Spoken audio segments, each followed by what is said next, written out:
Hi, everyone, and welcome to another episode of Ancient Warfare Answers. I'm Murray Dahm. I'm the assistant editor of Ancient Warfare magazine, and with me today, as always, is Jasper, the editor. And we have a question today, which is regarding something that is, forgive the wrong pun, right up Jasper's street, and that is to do with ships. And that is from Douglas Gatto, who asks us, what were the different types of ships used by the Roman Navy?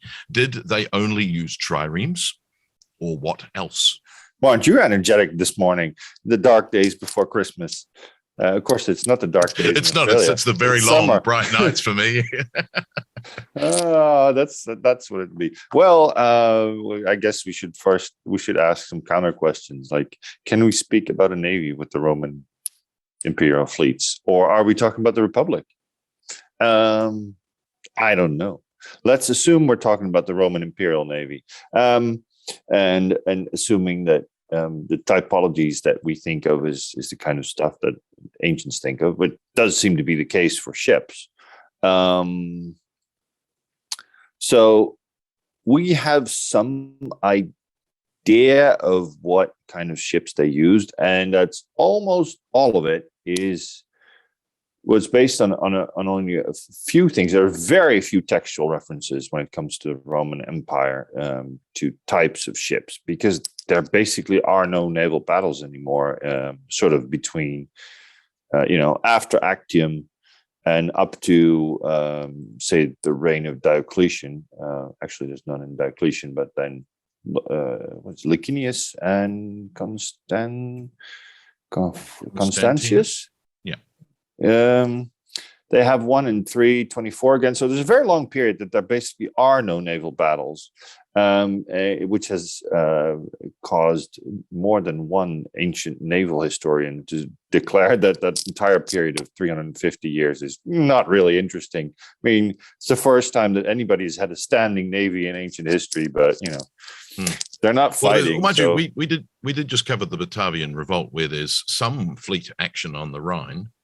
There's that. There's, obviously the whole operation to invade Britannia is a bit of a thing, but it doesn't include a big naval battle. And then in the Batavian Revolt, you have Batavians who get into trouble with the Romans, either by serving on the ship and then suddenly turning coat, and the Batavian Marines go, "Oh, hey, Mr. Rower, now you're doing what I say." Or Batavian rowers say the same to the few Marines on board, because they're always outnumber them. And there's at the very end, there's sort of a naval battle. I mean, it's on the Rhine, and floodlands nearby, where the Romans sail one way and Batavians have some kind of vessels, and they sail the other way and they throw missiles at each other, and that's about the extent of the battle. I'm not sure. We're going to call that an ancient naval battle. Anyway, that's beside the point. There are ships. The sources for them really are the inscriptions that Roman naval soldiers leave, which refer very often to. You know how legionaries and auxiliaries say, my name is so and so. I live this. Their tombstone would say, my name is so and so. I've served this many years in the, and then usually unit, and sometimes it's specified by centuria of, or the turma of my commanding officer. And in the case of the fleets, that sometimes it actually says centuria, and we can talk a whole long time about what that means. And sometimes it says, I served on the Liburna, the trireme, the quadrireme. And based on those inscriptions, other people who are more diligent than me have made long lists of all the ship names that are ever mentioned and the ship types. And it's pretty simple. There are biremes, or otherwise referred to as Liburna.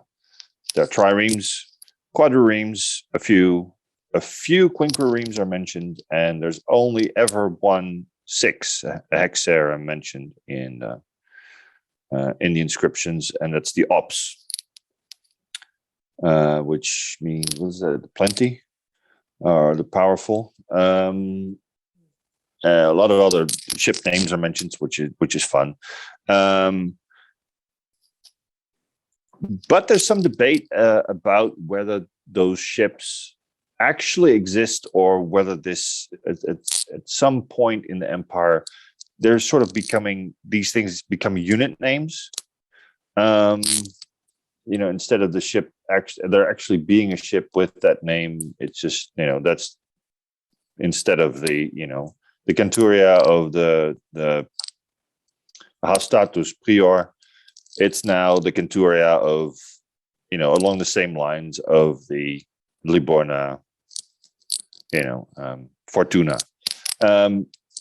It's a possibility. It's very difficult to prove. The only thing that we do know is from, again, narrative sources, is that there seem to be at various points in the empire, there is a fleet, but the fleet often doesn't have ships, or the ships are in no good shape, haven't been maintained, or they have to be built. There's a big operation when Septimius Severus has come to power, and he needs to throw Pescennius Niger out of Byzantium, and he has to equip an entire fleet out of nothing, even though we think there are 5,000 fleet personnel in Misenum and similar number in Ravenna.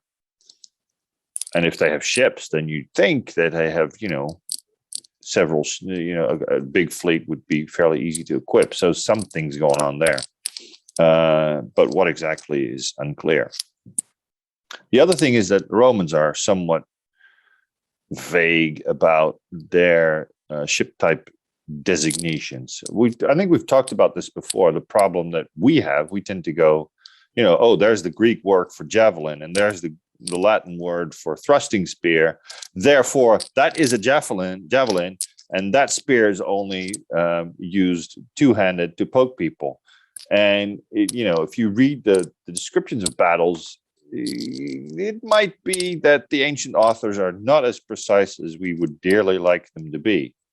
Yeah, I had one recently on shields: Scooter, Parma, Clypeus, Aspis. You're like, wait, which one? All of them. You're like, no, not all at once. Surely he's not protected enough. There's something similar going on with ship names, and we know. In fact, I think it's one of those later sources authors who diligently. Again, I'm using the word diligent today a lot. Who have basically set up dictionaries for ancient words, and he says Liborna means warship.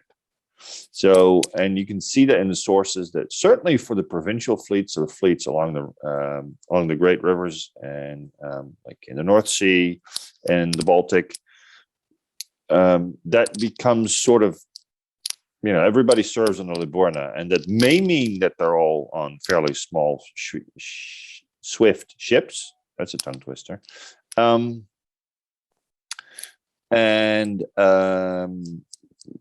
Or there are other kinds of ships, and then, but the word has just come to mean warship, and it may not mean a specific type of ship anymore. So, as usual, we'll give you sort of a vague answer, but there are definitely ships. There are definitely ships. Certainly, say in the 1st century AD, there are ships. I mean, there's a whole list of ships that later Emperor Augustus has captured at Actium, and some of them are taken on service and sent to Gallia Narbonensis, and they're in port there. And there's definitely fleets with ships, and Pliny uses to go see what's happening in Pompeii, to his great detriment. So they exist, and so there's basically, they're still designated by the number of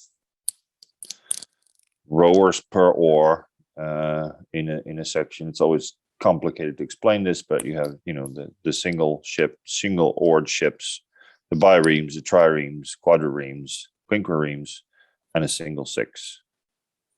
And that's it. There you go. Thank you, Jasper.